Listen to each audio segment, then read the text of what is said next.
So next up is a talk about a topic that last year was a huge hype, Crossplane, managing state and infrastructure in a purely cloud-native way.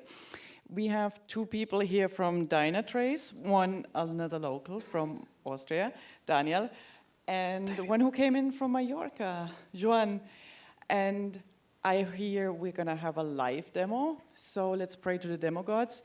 And it's not about Dynatrace itself, it's really about giving you a way to imitate an intro to Crossplane that you can copy at home.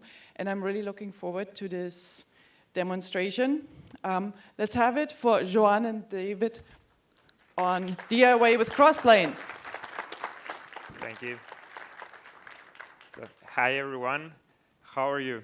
Yeah, I'm super excited and also a little nervous about seeing so many people here today. So thank you to join us, it's amazing. So today we are going to talk a bit about observability and how easy it could be to manage it with Crossplane. So by the end of the talk, we are going to be able to deploy a resource very similar to this one. And as soon as we deploy it, Kubernetes is going to do its magic and provision all the needed cloud resources that we need. But before I start, let me introduce myself. As she said, my name is Joan. Hola. I am from Mallorca, Spain. I have been working on Dynatrace for 2 years. And yeah, he's my mate. Yeah, so very warm grüß euch also from my side. As said, yeah, I'm locally here from Vienna. My name is David, and I'm also a cloud engineer at Dynatrace. So yeah, and as you could already get a little bit from our background, we care a lot about observability and about cloud native stuff. And so we've prepared a pretty nice demo for you. But before we go into that, I want to speedrun briefly a few concepts with you just to get everyone on the same page about what we're going to do.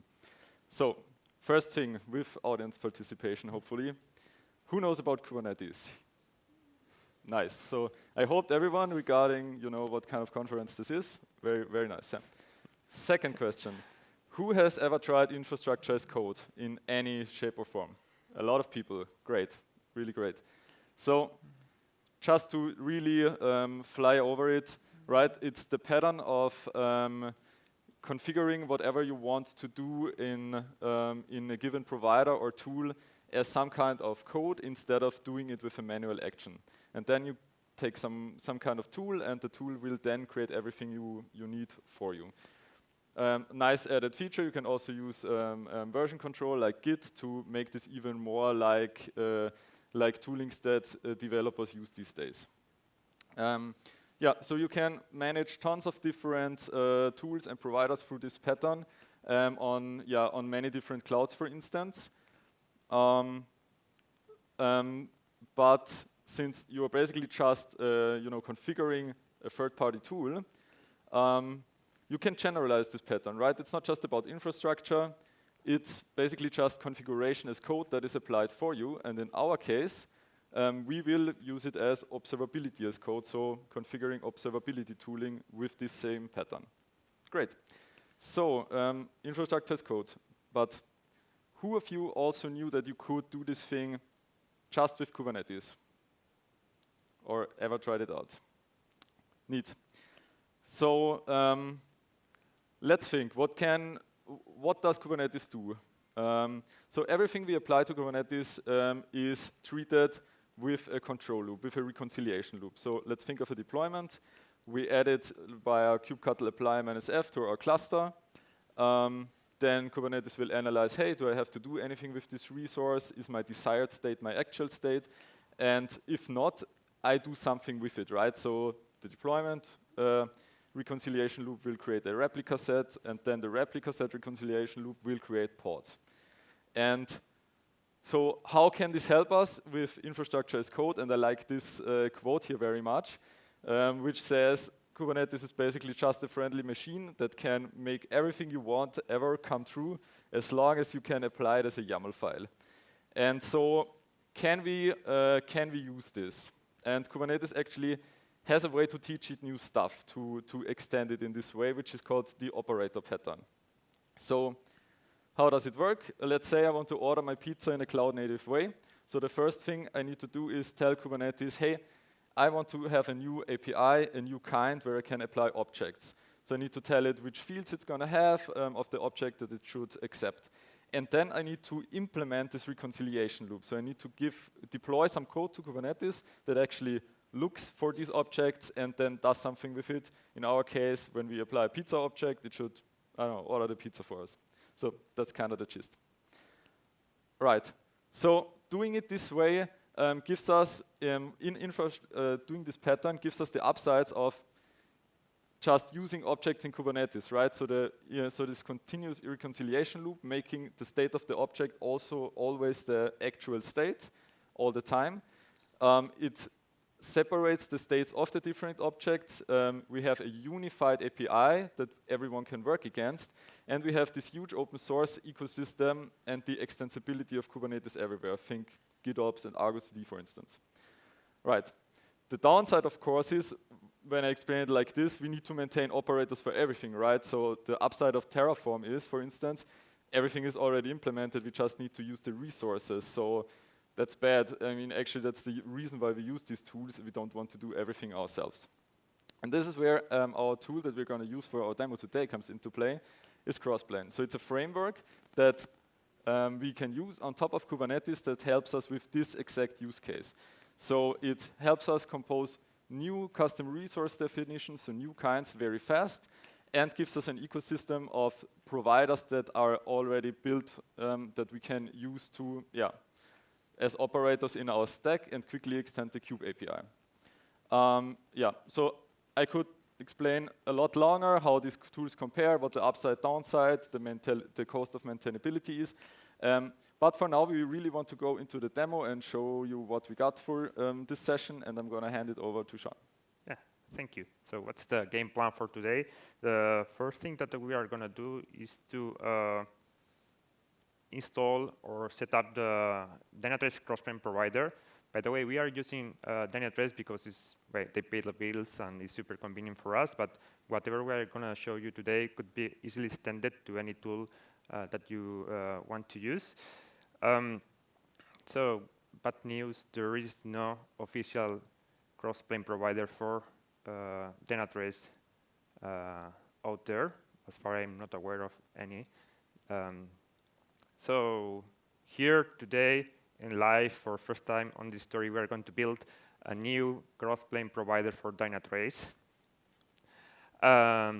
So if everything works as expected, by the end of the demo, we are going to be able to run the provider locally, deploy the custom resource definition that we are going to create, and hopefully deploy our monitoring setup in a cloud-native way.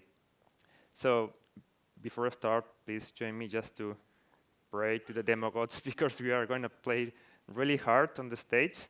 So let's see if everything works as expected. So I have my Dynatrace tenant here ready. There is, so I said that we are going to develop the provider, but that's not true. We're going to use a tool called Upjet from the Crossplane community that allow us to generate the provider boilerplate, all the code, by just grabbing an existing Terraform provider. So we have two requirements for this. First one is to having a Terraform provider for Dynatrace.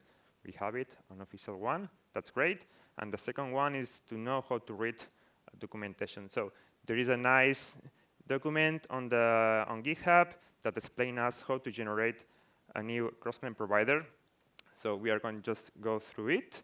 The first step is to clone a repo that they provide. So I'm going to clone it or generate a new repository from this template. Let's call it Dynatrace provider. I'm going to make it public. So by the end of the session, I'm going to push all the changes there. Come on, GitHub. That's great. A GitHub outage today would be awesome. So now I'm going to clone. Sorry. I'm going to clone that repo. And hopefully I'm going to open it on the Visual Studio Code. so we can just follow along what I'm doing. Great, so that repo comes from a lot of already code here. So also, just I created my own guide just because I don't want to mess up here today on the stage. So I just have my cheat code here, so that's fine. Let's do like this. So the first thing that we need to do is to run a couple of commands and make some module and hack prepare. Let's do it.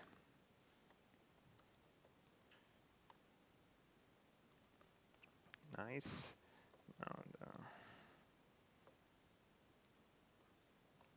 hack prepare is going to ask us some metadata. Let's call it Dynatrace to be super cool.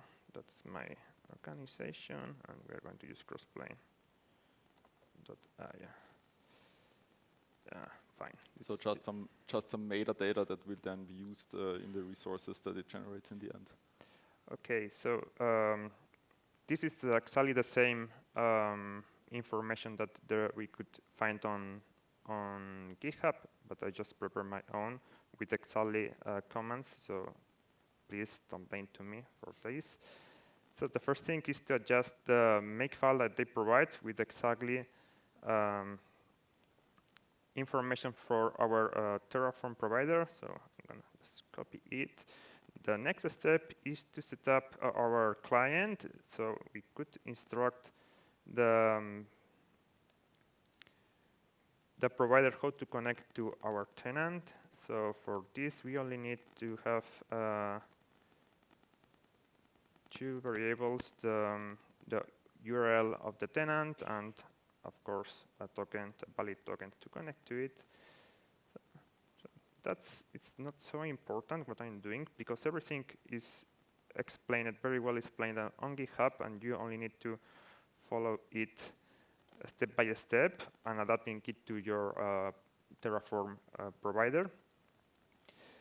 Now we are going to set the external names on the config. Yeah, for each of the resources that we want to manage. So today we're going to manage the alerting, email notification, dashboards, and metrics. So we are going to just set the external names. That's cool. And then for each of those resources, we need to create a new folder and a config.go file under the config folder. So I'm going to create them. The first line, alerting, creating the config.go, and just use for each of them it's very similar code snippet where we are just referencing the name of the resource on the Terraform provider, and also provide a short and descriptive name to be used on Crossplane. So that's nice. I'm going to do the same for the rest of the objects. Yeah, so while we are creating all the folders here, so the external names that we just configured I actually used to track for the Kubernetes object what the real resource out at the provider is. So it's kind of the ID that links everything together. And really what we're doing is, so for every single folder we're creating right now, these resources will in the end exposed as a CRD. So the provider, this Upjet project will create a CRD for us that we can then apply and really use this in the end as a Kubernetes native resource. Yeah. So as Joan already mentioned, we have set this up so that we don't make copy-paste or errors basically while we're doing this out of time constraints mostly. But it's really, what we're using is really boilerplate code, and the only variable in here is really what kind of provider we're using and what kind of resources we want to use. Everything else and how you configure it is described exactly the same way in the Upjet documentation. So, okay, now I created the 4 files for each of the resources. Now we have to configure the provider itself, just adding the modules that I just created. So let's do it, import the modules, and registering the configurations that I just created. That's cool. Okay, so now if I didn't commit any mistake, I should be able to run the make generate command. That command is going to go through the configuration, take all the references from Terraform, and create the APIs, the provider, the clients, and of course the custom resource definition. So let's try it. Oh, God. So now, if you know how to pry, it's the good moment. Just click it, and please join me and cross the fingers. Yeah, so this is the moment of truth. So, no errors, so far so good. So what it's doing now, it's pulling all the references, everything that it needs from the official provider, and generating all the custom resource definitions that simply follow the same structure that the different Terraform resources have. So the same fields are gonna then be exposed. And it works. It worked. Nice Nice. success. You can clap now if you want. Perfect. Thank you. So yeah, now we have our provider currently set up and ready to be used. So as I said, this make generate creates all the API, all the provider setup for our provider, and also of course creates the custom resource definition that we are going to use. So I'm already connected to a cluster on AWS, so I'm gonna apply the custom resource definitions.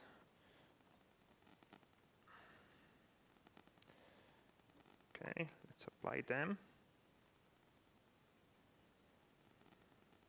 Come on, internet. Yeah, that's fine. Again, perfect.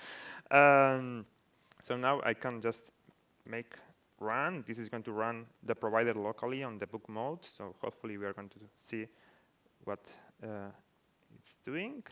So usually, of course, you would now build this project, put it in some kind of container registry, That's not a virus. and deploy it that way. But since we want to do it locally, we just let it connect and run it locally. Okay, so I'm going just to come back here. So now we have on the left side my the provider running. So let's configure it on the cluster itself. So the first thing that we need to do is to deploy the provider configuration. This is a Kubernetes configuration for to set up the Crossplane provider. It's just a matter of telling them where are the secrets that they need to take to configure the provider itself and the connection to our cloud resource. In this case, it's Dynatrace. So I'm just telling them that we are going to have a secret called example. This is the secret. Oops, I just. Well, I'm going to delete it afterwards, so it's fine. So let's apply it. Whoever saw this and immediately could memorize the string, it's not for an actual environment that you're gonna be able to use for anything. Okay, so now we have the provider configured, and yeah, that's pretty much all. So let's come here. So I have now some resources already prepared for you today. So the first one is a dashboard. As you can see, this is a regular Kubernetes object that defines a dashboard for Dynatrace. So it's the kind of dashboards. The API version is the one that we generated with the provider. And yeah, we're gonna just deploy it and see what is happening. So I have the code. Come on. Is this better? Okay. So what you're gonna see is we deploy it and then we watch what happens, right? Right. So so the dashboard is deployed, and hopefully it's going to become ready as soon the provider create it and synchronize it to tenant race. You can see it's working hard Yeah. on the left side. Yeah, so it's doing stuff. So now the dashboard is signed and ready. So hopefully, if we come back to our tenant and go to the dashboards, we are going to be able to see something. Yeah, here is it. Nice. Our dashboard, very nice dashboard. So here is it. And the nice thing about that is that, yeah, this dashboard is a regular Kubernetes object, as I said. So we can just go through it and edit as any YAML file and just apply it again.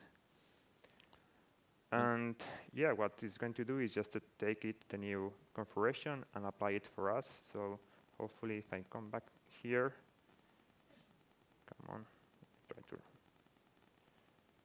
Oh, so the name just changed from demo to cat. Yeah, and so you really see by reapplying it in the background, the operator is always running, seeing the change and applying it immediately and keeping everything in sync that is like living in this whole system. So now we have created it. We have demonstrated that we could edit it. So let's delete it and see what it happens. So as a regular Kubernetes object, if we delete it, as soon it disappears, the provider just catch the deletion on the API, and hopefully it's going to disappear also from here. So now it's gone. So we have some extra resources alerting the dashboards and events and notification, but instead of deploying them one by one, we're going to do something different. So let's coming back to the presentation. Whoop. Yes, so in Kubernetes, of course, what you don't want to do is manage all the low-level resources yourself, right? So when you deploy a workload, what you're not doing is deploying all the pods yourself. Rather, you deploy a higher level resource called deployment, or whatever you use, that will then manage it for you. And the same can also be done with Crossplane and these resources that are exposed by these operators/providers. They call it the composition pattern, simply because you compose one higher level resource out of multiple lower level resources. And we're going to do the same. So we want to deploy this resource that we showed you at the very beginning. And we create a composition that will in turn then create a dashboard, like the one we just created manually, but also put an event resource that references it, an alerting resource that references it, and a notification resource that also references it. And in the end, in the dashboard we detect a metric that goes wrong, it will trigger an alert and send an email in the end to the one person we specify in our Kubernetes object. So let's take a look at how this is done. So how this is done in the Kubernetes way with Crossplane is via two resources. So one is called the definition. Here we, similar to a CRD, write down what the structure of the new object will be, so what the fields are and what the values are, and how the user can interact with this API. And in the second one, we have the implementation itself that really creates then the underlying lower level resources when we apply this higher level resource. So we already prepared this because this is quite a little bit more to do to write from scratch, and you see the cool upsides of YAML where you have a 200-line file where everything looks pretty similar. Yeah. So we are going to apply now our composition here. Great, and yeah. So now that we have this new API available, we are gonna actually do what we promised at the beginning and deploy our DT monitoring dashboard resource, and let's see what happened.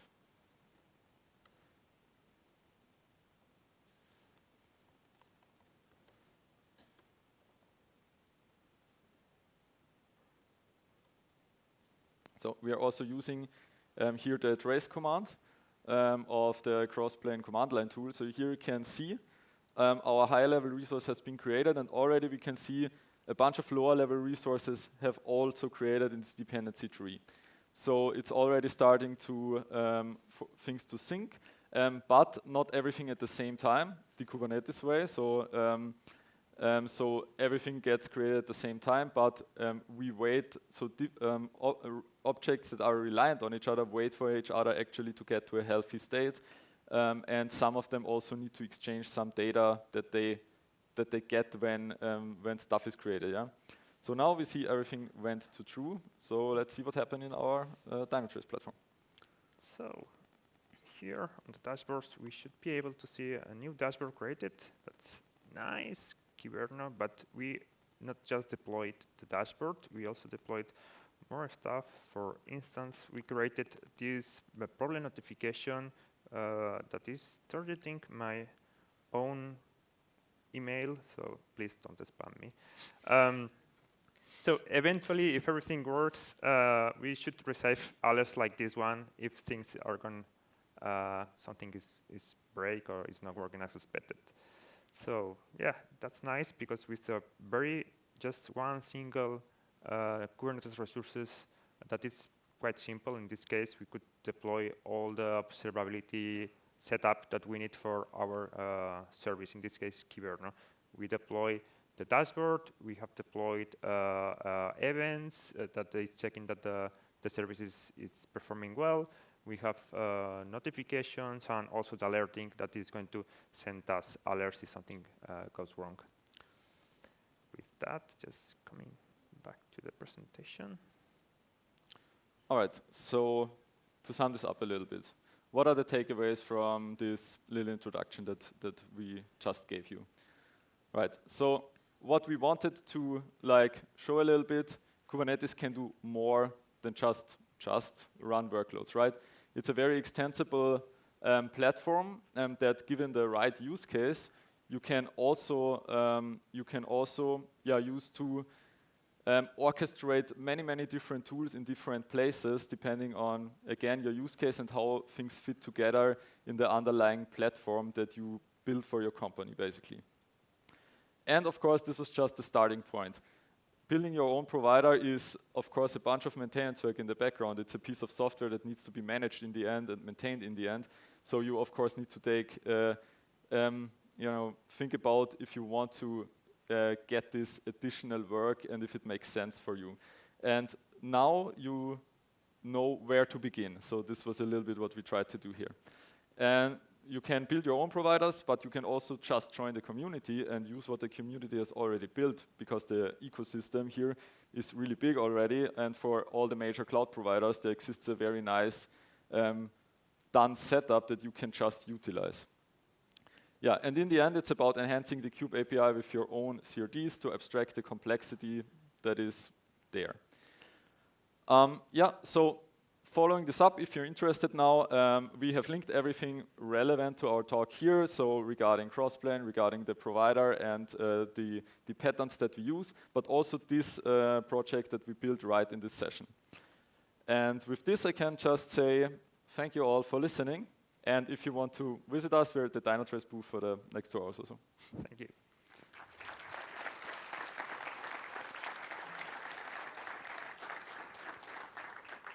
So the demo gods were kind. Yeah. Yeah. They were. Yeah. Everything worked.